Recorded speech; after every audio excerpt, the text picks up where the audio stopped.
I'm a bit of a sucker for 2008 diesels. I've owned this Duramax, this powerstroke, and I currently own this powerstroke. So today, let's talk about them. What's up? Today in front of me, I got connecting rods from 2008 diesels. 2007.5 brought in the inception of DPF. Chevy and Dodge both label them as 2007 model years. Ford, although it debuted the same time, they labeled their 2007.5 6.4 a 2008 across the board. 2008 was kind of an underrated year in terms of diesel because everyone doesn't like the emissions, but the engines that were produced in 2008 are extremely underrated. Today, let's take a look, connecting rods side by side. First off, you got your LMM. The LMM actually shares a rotating assembly with the LBZ that preceded it. Connecting rod, piston, injectors have a different design or different hole. I think there's 6 holes versus the LBZ 7 or vice versa. I don't know for sure. Same transmission, same engine. They just had the addition of a DPF. Now, the LBZ LMM rod comes in weighing at 1,180 grams, 1180. Without the cap, I also weighed it at 830 grams. Now, here is an LBZ LMM rod when you give it a little too much juice, a little too much horsepower. You can see that it bends right here. Up next, we have the 6.4 powerstroke. Now the 6.4 weighs in at 1,282 grams, a whopping 9% bigger than the LBZ LMM rod.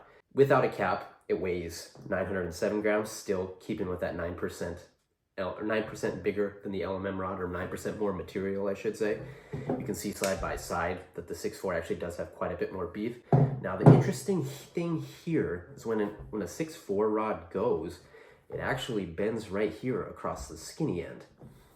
I'm guessing it has something to do with this wide design, skinnier here, and this one's actually the most unique of the 3 we're going to be looking at today. But I found it interesting, and it's around 1,000 horsepower, 1,100 horsepower, whatever that equates to in torque and 6.4 powerstroke terms. Bends right here. Now, for the big meat. 6.7 Cummins. Now, I think this is basically the same rod that was in the Common Rail 5.9s. They just upped the displacement for the model year 2007.5 and added the DPF. This one weighs a whopping 1,951 grams, 1,951 grams with the cap on it. You take the cap off, it weighs 1,409 grams. That is 14% bigger. Well, okay, so first of all, because it's a 6-cylinder, I had to multiply the number by 6, divide it by 8, so that if you were to make an 8-cylinder out of the same material, you could compare the material weight side by side with another 8-cylinder, because 6 versus 8, of course, this one has to be bigger to hold the power.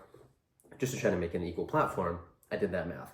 And that brings us to 1,463 grams with the cap on, 1,057 grams with the cap off in a V8 displacement using the same material. Now that would net us 14% bigger than the 6.4 and 24% bigger than the LBZ LMM rod. Without the cap, it's 17% bigger than the 6.4 and 27% bigger than the LBZ LMM rod. Now, the interesting thing that I found here, I'm going to show you guys a picture. Here's a side-by-side skinny end. Here's side-by-side long end. Even though this one has the most material, it's known to bend the same place as your LBZ LMM rod.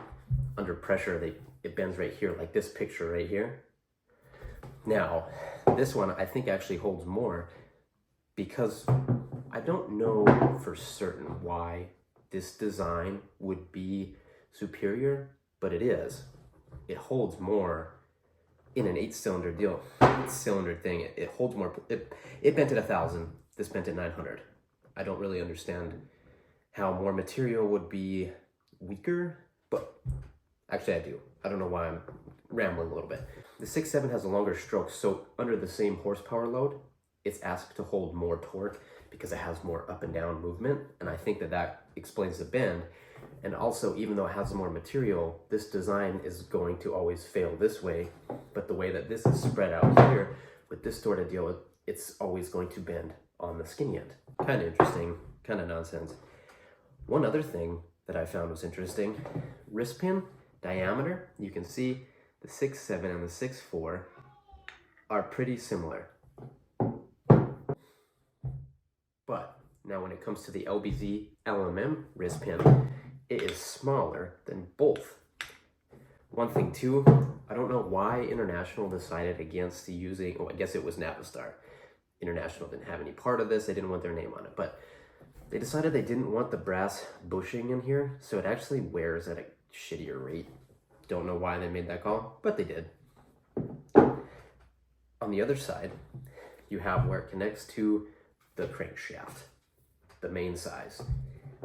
6.4, you can see, let me see if I can line it up. You can see the 6.4 without bearings in it is actually just a gnat's ass bigger than that of the 6.7. It actually fits, this little beveled edge is actually as big as the 6.4 main.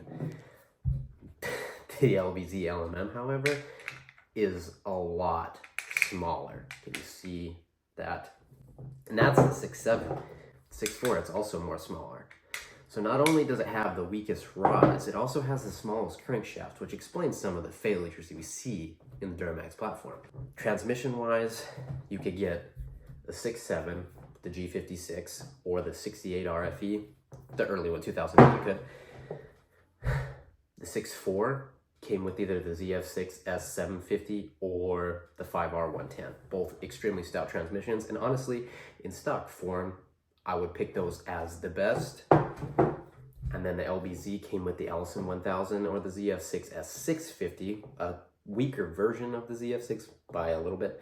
And then the LMM actually had no manual transmission option, only came with that Allison 1000 6-speed. So, I don't know where I was going. I want to thank you guys for watching this little video. If you like what you saw, be sure to like and subscribe. See you next time.